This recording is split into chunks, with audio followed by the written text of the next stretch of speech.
Eat your heart out, YouTube. This is Cannibal Red coming at you with quick battle number 4. So we have a brand new team. We're going to go 3 battles with this team, which you'll see over the next few days. This is our first one, so let me go over the team really quick for you.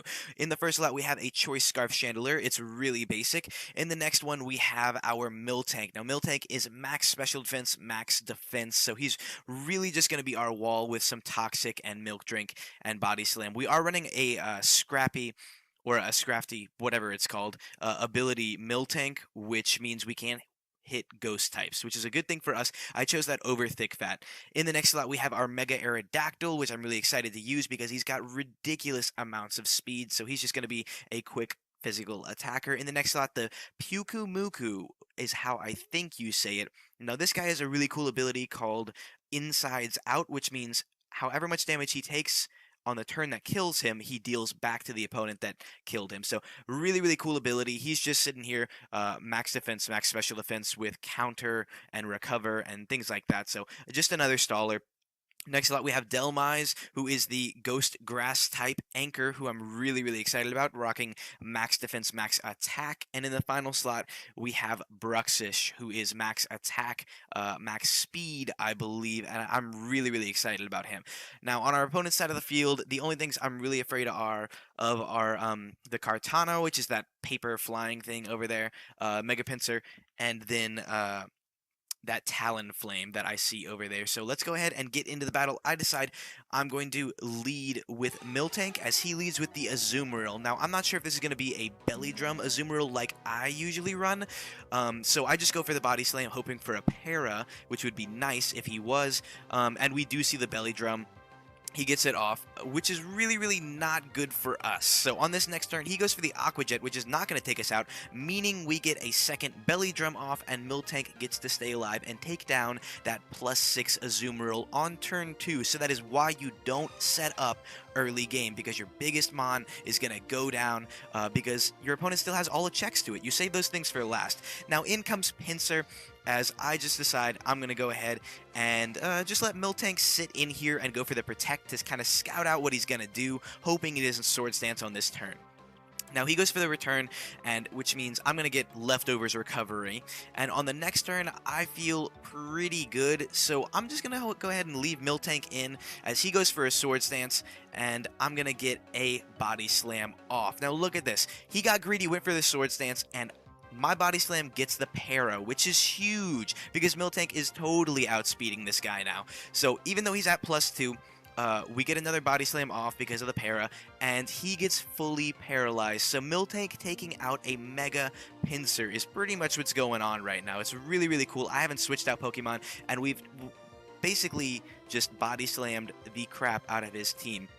Now, he does connect with a superpower on this turn, which means Miltank does go down, but his defenses are lowered, and he's still paralyzed, which means I can kind of bring in anything and outspeed him, but I know I have to take an Aerialate Quick Attack, which is why I go into Aerodactyl with his Rock typing. I feel like he's the best answer to take this +2 Quick Attack, and he does take it pretty nicely. Just, you know, it's like a good 22% that he has to take, and I bite back with the Fire Fang to take out Pinsir.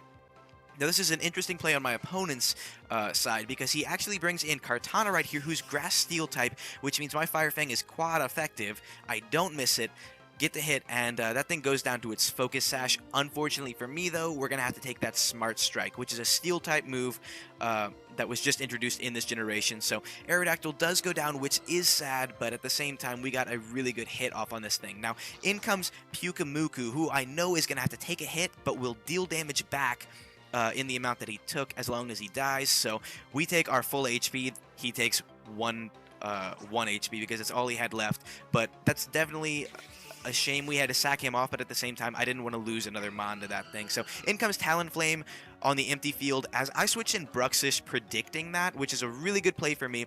I have to take a Brave Bird. Fortunately, I live it. He takes Recoil, and my Citrus Berry pops, and I went for the Waterfall. So we're definitely taking out that Talonflame, which is a huge, huge, huge threat off my opponent's side of the field. Now, Gudra's going to come in right here, which I am afraid of, but I'm packing Ice Fang. So I'm thinking I can Ice Fang this thing and kill it in one shot. Unfortunately, Bruxish doesn't have the greatest vision, and he misses and takes the Sludge Wave and goes down. I'm really, really confident that Ice Fang would have one-shotted that Goodra, so I'm very upset about that. Definitely turned the tide of the game. And I bring in Delmise.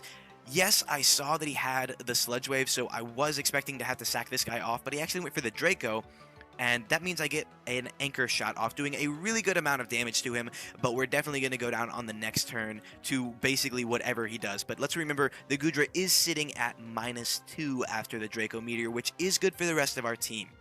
Now, my last Pokemon is actually going to be the Chandelure, and I am Choice Scarfed, so I'm going to be locked into whatever I do. I fire off a Shadow Ball, and we see from that pitiful amount of damage that this Goodra is definitely Assault vested.